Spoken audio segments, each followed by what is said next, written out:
दोस्तों, चिराग पासवान से जुड़ी आज दो बड़ी खबरें हैं और दोनों ही बड़ी खबरों ने मोदी सरकार को बड़ी टेंशन दे दी है। अब डर सताने लगा है कि ये वही व्यक्ति है जिसे पूरा मीडिया मोदी का हनुमान कहा करता था। लेकिन सोचिए, वही मोदी का हनुमान अब अपने मोदी को इतना परेशान कर रहा है कि जिस फैसले पर इतराया जा रहा था उस फैसले पर न केवल कदम पीछे खींचने पड़े बल्कि सड़क पर उतरकर मोदी जी का वही अनुमान अपने मोदी के खिलाफ डंके की चोट पर विरोध करेगा। जी हां, चिराग पासवान के एक नहीं दो बड़े कदमों ने मोदी सरकार को हिलाकर रख दिया है। आज मैं आपको दिखाने जा रहा हूं कैसे आरक्षण के मुद्दे पर बुरी तरह तो घिरी ही मोदी सरकार, लेकिन चिराग पासवान ने सारा का सारा खेल पलट कर रख दिया। नमस्कार, मैं हूं प्रज्वल गौतम और आप देख रहे हैं द पॉलिटिक्स मैन।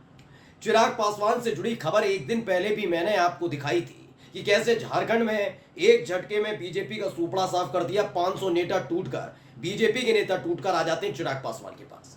खुल्लम खुल्ला ऐलान, 28 सीटों पर चुनाव लड़ेंगे। यही नहीं, अब उसके एक दिन बाद दो बड़ी चीजें हुई है। पहला ये कि अभी थोड़ी देर पहले खबर दिखाई यूपीएससी को लेकर, जिसमें साफ किया गया कि भाई कि लिटरल एंट्री को लेकर चिराग पासवान नाराज है। दरअसल आरोप लगाया गया कि इससे क्या होगा। दरअसल यूपीएससी ने एक पूरी की पूरी प्रक्रिया विज्ञापन दिया था, उसके खिलाफ खड़े हो गए थे कि इससे आरक्षण प्रभावित होगा और इसे रद्द किया जाना चाहिए। मोदी सरकार को ना चाहते हुए फैसला वापस लेना पड़ा। पहले मैं खबर दिखाने जा रहा हूं, खबर देखिए क्या लिखा है हिंदुस्तान की खबर। लेटरल एंट्री पर एनडीए में ही विरोध, चिराग पासवान बोले ये सरासर गलत, कोई किंतु परंतु नहीं। विपक्ष का आरोप है कि लेटरल एंट्री के जरिए लोकसभा सेवकों की भर्ती करने का यह कदम राष्ट्र विरोधी कदम है। इस तरह की कार्रवाई से अनुसूचित जाति, अनुसूचित जनजाति और अन्य पिछड़ा वर्ग का आरक्षण खुलेआम छीना जा रहा है। जब तक विपक्ष आरोप लगा रहा था फर्क नहीं पड़ रहा था, लेकिन चिराग पासवान आ गए। उन्होंने कहा कैसे, मैं खड़ा हूं, बिल्कुल वैसे ही खड़ा हूं जैसे SC/ST एक्ट में कोटे वाला मामला जो आया था सुप्रीम कोर्ट का, उसके खिलाफ खड़ा था, इसके खिलाफ भी खड़ा हूं। आरक्षण से मजाक नहीं, ये साफ कर दिया चिराग पासवान ने। उन्होंने साफ कर दिया कि बीजेपी के जो वोटर्स हैं वो अगली जाति के होंगे, उनको खुश करने के लिए वो कुछ भी कर सकते हैं, लेकिन अगर कुछ भी करने की कोशिश अब की तो आसानी से हम भी कुछ भी कर देंगे, और अगर हमने कुछ किया तो मोदी जी प्रधानमंत्री से पूर्व प्रधानमंत्री हो जाएंगे। और इसी बात का डर, जी इसी बात का डर मोदी सरकार को हुआ है। और क्या करना पड़ा, जिस यूपीएससी में लेटरल एंट्री वाले विज्ञापन पर उछल रही थी बीजेपी, उसे 24 घंटे के भीतर वापस लेना पड़ा है। खबर देखिए सबसे पहले क्या लिखी है, नवभारत टाइम्स की खबर। लेटरल एंट्री पर मोदी सरकार का यूटर्न, एनडीए के साथियों के दबाव में पीएम मोदी का फैसला। खबर पहले मैं पढ़ देता हूं थोड़ी सी, इसमें क्या लिखा है। प्रधानमंत्री नरेंद्र मोदी के निर्देश पर केंद्र सरकार में लेटरल एंट्री पर रोक लगा दी गई है। यूपीएससी से कहा गया है कि वो लेटरल एंट्री से नियुक्ति न करे। कार्मिक विभाग के मंत्री जितेंद्र सिंह ने यूपीएससी चेयरमैन प्रति सूदन को पत्र लिखकर कहा है कि इस नीति को लागू करने में सामाजिक न्याय और आरक्षण का ध्यान रखा जाना चाहिए। ये देखिए, मैं लेटर की कॉपी भी आपको दिखा रहा हूं। इसमें जितेंद्र सिंह है, उन्होंने कार्मिक विभाग के चूंकि मंत्री हैं, उन्होंने बाकायदा कहा कि आरक्षण का ध्यान रखना बहुत जरूरी है। न्याय का यानी सामाजिक न्याय और आरक्षण दोनों का ध्यान रखते हुए ये भर्तियां होनी चाहिए थी, और इस विज्ञापन को फौरन इसी वक्त ही रद्द कर दीजिए। आगे देखिए खबर। दरअसल लेटरल एंट्री में आरक्षण का मुद्दा कांग्रेस पार्टी ने उठाया, जिसके बाद एनडीए के सहयोगियों जनता दल यूनाइटेड और एलजेपी यानी लोक जनशक्ति पार्टी, रामविलास चिराग पासवान की पार्टी है, ने भी आपत्ति जताई। लोकसभा चुनावों में आरक्षण के मुद्दे पर तगड़ा झटका खा चुकी बीजेपी ने इस मुद्दे पर राजनीति करवाने से पहले ही कदम वापस ले लिए। सोचिए क्या दौर हुआ करता था ना 2014 से 2024 तक। नोटबंदी, मेरी मर्जी, रात को 8 बजे आए, दिया ज्ञान और निकल लिए। पूरा देश लाइन में लगा, किसी की नहीं सुननी, किसी की नहीं सुनेंगे। सांसद है अपने पास इतने, हम नहीं सुनेंगे। जीएसटी हम नहीं सुनेंगे, धारा 370-35 से नहीं सुनेंगे, जो मर्जी है वो कर नहीं सुनेंगे। लेकिन अब सुनना भी पड़ेगा और मानना पड़ेगा, बोलेंगे नहीं, चुप रहेंगे। जी हां, अब चुप रहना पड़ रहा मोदी सरकार को। उन्हें डर है कि पूर्व प्रधानमंत्री ना कर दे सारे के सारे मिलकर। चिराग पासवान का यह ऐसा पहला मौका नहीं है। 4 जून के बाद यह 5वीं या 6ठी दफा है जब चिराग पासवान ने अपनी ही सरकार के खिलाफ मोर्चा खोल दिया। वो भी दिखाऊंगा, पहले आपको मैं दिखाने जा रहा हूं हुआ क्या क्या है। इसे देखिए, अमर उजाला ने भी छापा और क्या लिखा है। अमर उजाला ने लिखा, यूपीएससी लेटरल एंट्री को लेकर बैकफुट पर सरकार, काम कर गया विपक्ष और एनडीए सहयोगियों का दबाव। यूपीएससी ने बिना परीक्षा पास के विभिन्न मंत्रालयों में बतौर ज्वाइंट सेक्रेटरी, डायरेक्टर और डिप्टी सेक्रेटरी नियुक्त करने का विज्ञापन जारी किया था। वो हमने एक बार और दिखाया था। इसे लेटरल एंट्री नोटिफिकेशन का नाम दिया गया। जैसे ही विज्ञापन निकला तो विपक्षी दलों ने इसका विरोध करना शुरू कर दिया।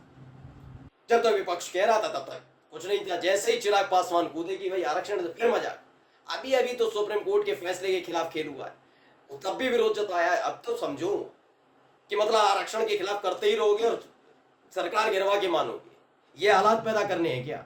चिराग पासवान के नाराज होते ही मोदी सरकार बैकफुट पर आ गई, यानी अब हिम्मत नहीं हो पा रही है। दरअसल मसला ये नहीं है सिर्फ, मसला इसके साथ एक और है, वो भी मैं आपको दिखाने जा रहा हूं। ये देखिए, न्यूज क्लिक की खबर पढ़िएगा।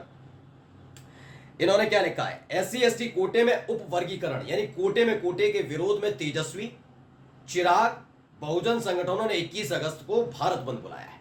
दरअसल आपको मालूम होगा सुप्रीम कोर्ट का एक फैसला आया था, खासकर SC और ST के लिए था, वो उसमें OBC नहीं थे। कोटे में कोटे का जिक्र था, जिसको लेकर बीजेपी खुश थी, उसने स्वागत किया था सुप्रीम कोर्ट के फैसले का। जनता दल यूनाइटेड ने भी उस फैसले का स्वागत किया था, लेकिन चिराग पासवान ने विरोध किया था। चिराग पासवान ने कहा था कि वो सुप्रीम कोर्ट के इस फैसले से खुश नहीं है, इस ऑब्जर्वेशन से खुश नहीं है, और वो इसको लेकर दोबारा अपील करेंगे सुप्रीम कोर्ट में कि अपने ही फैसले को रद्द करें।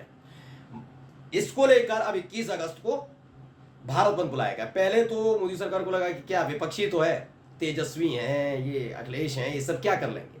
लेकिन जब चिराग पासवान ने कहा कि भारत बंद में हम भी सहयोग कर रहे हैं, पढ़ लिया ना आपने, चिराग ने भी, चिराग बहुजन संगठनों ने नहीं, बहुजन समाज से आने वाले संगठन, तेजस्वी और चिराग पासवान, इन सब ने मिलकर मोदी सरकार के खिलाफ मोर्चा खोल दिया। मतलब सुप्रीम कोर्ट के फैसले के खिलाफ साफ साफ। चिराग पासवान के साथ क्या है दोस्तों दिक्कत, कि चिराग पासवान को पता है, दिक्कत क्या मैं कहूंगा, चिराग पासवान को पता है कि जिस तरीके से इनका अपना कोर वोटर तो बीजेपी का आरक्षण के खिलाफ खड़ा रहता है। आप जाकर देख लीजिए, मैं ऐसे ही नहीं कह रहा हूं, हवा में नहीं कह रहा हूं, आप जाकर सोशल मीडिया पे देखिए, अगर आरक्षण का सबसे ज्यादा विरोध कोई करता है तो अगड़ा वर्ग करता है। अगर वो विरोध कर रहे हैं, वही लोग हैं विरोध कर रहे हैं जो बीजेपी को वोट कास्ट करते हैं। तो अपने सहयोगियों को, अपने वोटर्स को खुश करने के लिए, ये हाल ही में देख लिया उन्हें हालत क्या हो गई इनकी, तो उनको खुश करने के लिए ना ये आरक्षण पर के खिलाफ कुछ बोल पा रहे हो, ना आरक्षण के साथ कुछ रह पा रहे हैं। मतलब आरक्षण के साथ रहेंगे तो इनका अपना वोटर नाराज हो जाएगा, और आरक्षण के खिलाफ बोलेंगे तो सहयोगी नाराज हो जाएंगे। यानी बीच मजदार में फंस कर रह गए मोदी और शाह दोनों। यही सुप्रीम कोर्ट के फैसले के खिलाफ आप देखिए सड़क पर बंद उतरेंगे। 21 अगस्त को भारत बंद का ऐलान कर दिया गया है। इसने टेंशन और बढ़ा दी है। इसी बीच ये लेटरल एंट्री वाला मामला, जिस पर चिराग पासवान ने एक बार फिर से मोर्चा खोल दिया। मैं लगातार बता रहा हूं, 4 जून के बाद लगातार दोस्तों यही हुआ है। 4 जून के बाद बड़े मजबूर नजर आते हैं देश के प्रधानमंत्री। और चिराग पासवान के बारे में बताऊंगा, और तमाम राजनीतिक दल तो उनको परेशान कर ही रहे हैं। चिराग पासवान 4 जून के बाद सबसे पहला मुजफ्फरनगर नेम प्लेट मामला, कांवड़ यात्रा वाला, हिंदू मुस्लिम वाला, मालूम है चिराग पासवान भिड़ गए थे, ये गलत है। दूसरा बड़ा मसला, जब चिराग पासवान ने SC/ST एक्ट को लेके जो कोर्ट में कोटा वाला आया, उसको लेकर विरोध कर दिया। तीसरा वक्फ बोर्ड संशोधन बिल, चाहते तो और नेताओं और मंत्रियों की तरह कह सकते थे कि मोदी सरकार अच्छा कर रही है, उन्होंने कहा मैं नहीं जानता अभी, क्योंकि मेरा पढ़ा ही नहीं है बिल, तो मैं क्या टिप्पणी करूं, मैं कोई टिप्पणी नहीं करूंगा, और नियम के साथ होना चाहिए। चौथा, उन्होंने झारखंड में चतरा इलाके में तो पूरा ही बीजेपी का सुपड़ा साफ कर दिया। 500 नेता बीजेपी छोड़कर चिराग पासवान के साथ शामिल हो गए। पांचवा, झारखंड में अकेले चुनाव लड़ने का ऐलान। छठा, ये लेटरल एंट्री वाला।